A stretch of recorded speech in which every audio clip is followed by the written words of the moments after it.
ఒక టైంలో అనిపించుంటది కదా, రాజకీయాల్లో నుంచి వద్దు వెళ్ళిపోదామని అనిపించుంటది ఇవన్నీ చూసినప్పుడు ఫ్యామిలీకి? నాకు ఎప్పుడు అనిపిదండి, మీకు అనిపించదు? నాకు ఫ్యామిలీకి నేనేంటో ప్రూవ్ చేసుకోవాలి. నన్ను నా ఫ్యామిలీని హర్ట్ చేసిన వాడు Hmm. పైకి చెప్పకపోయినా మనసులో ఉంటుంది కదా, వాడికంటే ఒక మనస్సాక్షి. వాడు చేసిన తప్పుకు వాడు క్షమాపణ కోరుకొని Hmm.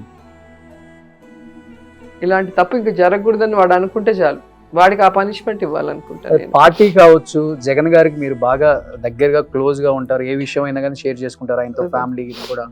అండ్ మీ పార్టీ, మీ జిల్లా నాయకులు కావచ్చు, ఇచ్చిన భరోసా అంటే ఏమని చెప్తారు? ఏది ఏమైనా కానీ మేము నిలబడతామమ్మా, నో ప్రాబ్లం. నేను ఫస్ట్ నుంచి అండి ఎవరి సపోర్ట్ ఎక్స్పెక్ట్ చేయను. వాళ్ళు ఇచ్చినా కూడా ఓకే, ఇస్తే సంతోషం, ఇవ్వకపోయినా నేను ఎప్పుడు కూడా ఫీల్ అవ్వను. ఫస్ట్ నుంచి కూడా ఇండిపెండెంట్ ఉమెన్. నాకు ఇంట్లో వాళ్ళు అంటే నా బ్రదర్స్, మా హస్బెండ్, మా అత్తయ్య వాళ్ళు, మా పిల్లలు, వీళ్ళు నన్ను అర్థం చేసుకుంటే చాలు. నేనేంటో వీళ్ళకి తెలిస్తే చాలు. ఎందుకంటే వాళ్ళు నాతో కదా ఉంటారు 24 hours, కానీ లైఫ్ లాంగ్ ఉండేది వాళ్ళు. కాబట్టి వాళ్ళ ఫీలింగ్స్ నేను ఎక్కువ, వాళ్ళు హర్ట్ కాకుండా చూసుకోవాలి, నా వల్ల వాళ్ళు ఇబ్బంది పడకుండా ఉండాలనే చూసుకుంటాను. వాళ్ళు నన్ను అర్థం చేసుకుంటే చాలు అనుకుంటా.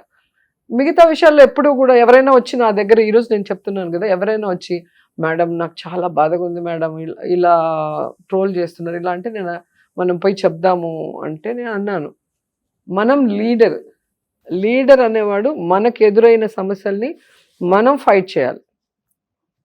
మన కార్యకర్తలకు, మన నాయకులకు ఒకటి జరిగితే మన మేడంకి చెప్తే మనకి సపోర్ట్ ఉంటుంది, ప్రాబ్లమ్ సాల్వ్ చేస్తారన్న నమ్మకం వాళ్ళకి మనం కలిగించాలి. అంటే మనం ఫైట్ చేయాలి. మనమే ఏడుస్తూ భయపడిపోయి మనం వెళ్ళి ఎవరినో పోయి మాకు సపోర్ట్ చేయండి అంటే అక్కడ వీక్ అయిపోతారు. ఎదుటోడికి వీక్ అవుతాము, పార్టీలో కూడా వీక్ అవుతాం. సో లీడర్షిప్ అనేది అన్ని తట్టుకొని నిలబడాలి. అది నాకు జగనన్నను చూసిన తర్వాత చాలా నేర్చుకున్నాను నేను.